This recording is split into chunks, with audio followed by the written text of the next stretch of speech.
Tu ne vis pas dans une époque neutre. Avant même que tu aies choisi la moindre valeur, avant même que tu te demandes qui tu es, une programmation invisible s'est glissée dans la moindre de tes préférences. Ta bibliothèque de livres inspirants a été écrite par des esprits entraînés à la domestication. Tu as hérité, sans même en avoir conscience, des réflexes psychologiques forgés dans l'Europe industrielle des années 1880, un monde où l'ancien ordre religieux s'effondre, où la modernité mécanique fait trembler les vieilles certitudes, et où Nietzsche, lui, perçoit la naissance d'une contagion morale. Pourquoi croirais-tu que la faiblesse est belle, que la vulnérabilité mérite louange, que l'humilité est un sommet moral? Ce n'est pas la sagesse. C'est un calcul hérité d'esprits brisés. Pour Nietzsche, la morale des esclaves n'est pas une simple tendresse pour autrui, mais un retournement de la hiérarchie des valeurs.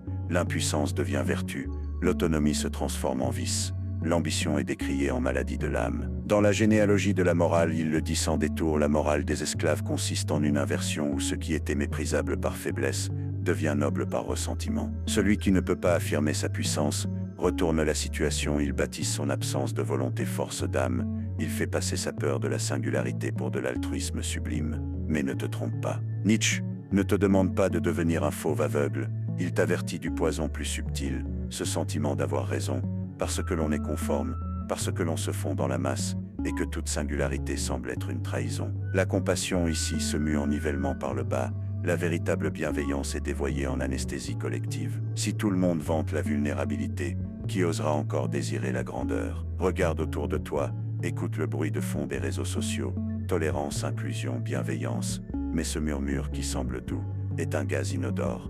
Il t'envahit sans résistance et t'ôte toute saveur. Ce qui autrefois n'était qu'une stratégie de survie pour les opprimés est devenu la norme qui étouffe jusqu'à la racine de ton désir secret d'affirmation.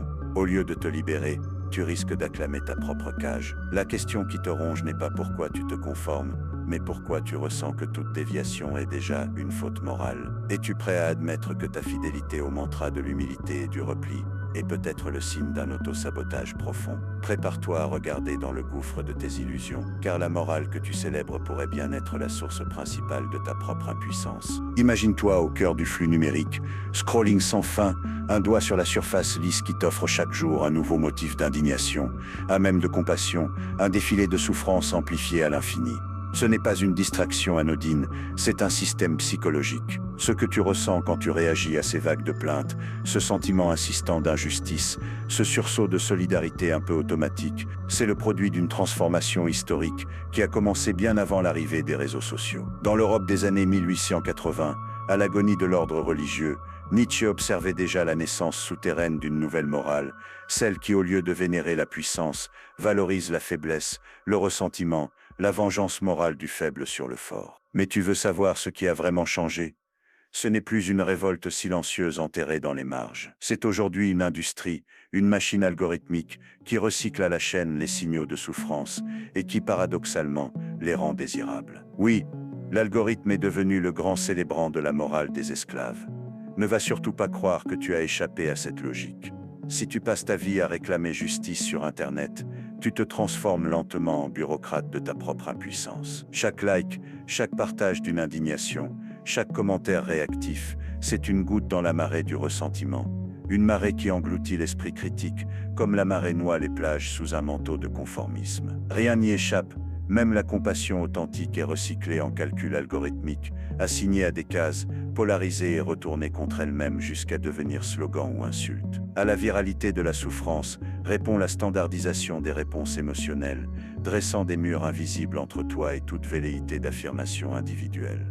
Est-ce là le triomphe de la solidarité? Nietzsche n'a jamais prêché le mépris ni la cruauté. Il décortiquait l'illusion mortifère qui surgit quand la compassion devient idéologie, quand le refus de toute distinction finit par criminaliser la force, la créativité, le moindre élan d'autonomie véritable. Il n'y a pas d'émancipation où l'on célèbre la fragilité comme but ultime, où l'on érige la plainte en principe. Tu crois être libéré par le numérique, mais tu es peut-être l'esclave d'un nouvel ordre symbolique. Pourquoi la société actuelle applaudit-elle ostensiblement la fragilité tout en criminalisant le moindre élan d'autonomie? Le ressentiment n'est plus seulement une réaction à un rapport de force, c'est un programme technique qui t'invite à saboter toute possibilité de puissance intime. Les réseaux sociaux ne sont pas neutres, ils orchestrent la spirale du like, du ressentiment, du micro-sabotage quotidien. Les algorithmes sont à la morale contemporaine, ce que l'encens était à l'ancienne religion, un brouillard anesthésiant drapé dans des justifications morales. Alors,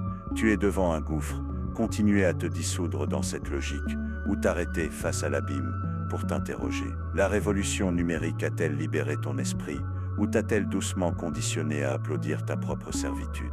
La voie est étroite, il reste à comprendre comment échapper à ce piège sans sombrer dans le cynisme ou l'auto-exclusion. C'est cette question qui t'attend, à la croisée des chemins, dans le miroir tendu par Nietzsche. Tu crois vivre à l'ère de l'individualisme tout-puissant, libre parce que tu peux tout liker, tout commenter, tout poster. Mais tu n'as jamais été aussi prévisible, aussi calqué sur des schémas que tu ne comprends même pas. Imagine-toi dans l'Europe des années 1000. Nietzsche voit une société épuisée qui ne croit plus aux anciens dieux mais qui n'a rien trouvé d'autre que la morale commune pour remplir le vide laissé par l'effondrement religieux. La modernité industrielle explose, les usines tournent à plein régime et pourtant les mentalités s'appauvrissent. Les corps s'endurcissent pour la production mais à l'intérieur c'est la décomposition. Ce n'est pas seulement une époque lointaine. Ce que Nietzsche diagnostique, tu le vis chaque jour.